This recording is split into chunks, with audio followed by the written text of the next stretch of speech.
Welcome back to Building a Gaming PC for my friend part 5. So recently he's found my videos, and which was kind of good. So I had some questions for him. I was going through the case now that everything's clean and ready to put back together. We got our spare parts including our NVMe SSD, our hard drive, and our power supply. I had some questions. So if you take a look right here on this panel, you'll notice that there is no cutouts and no mounting points for fans, 120 or 140. What the previous owner did is he cut them off, which is great.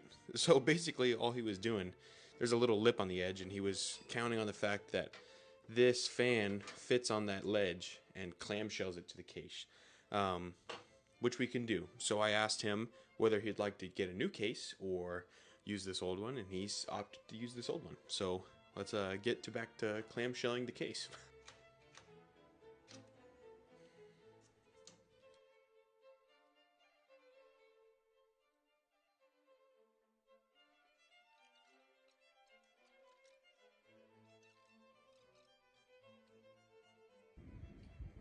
Okay, so we got the motherboard mounted using screws that I've had from previous builds. I had enough except for one, which was pretty sweet. But what we're going to do now is we're going to mount the water block for the CPU. We're going to start first with the thermal paste application.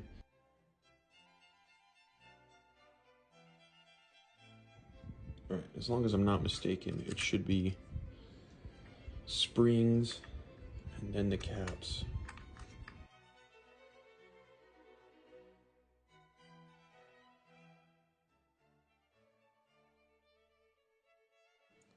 Okay, so here's a little progress update on the loop.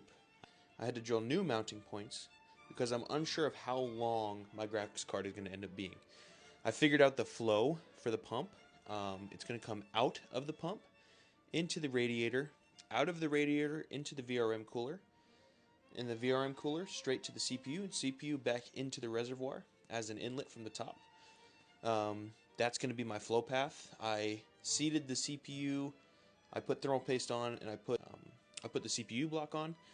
So next up we'll be installing the rest of the fans, installing the power supply, testing the pump, make sure there's no leaks, and then from there we'll be pretty close to having a fully done PC. So great success.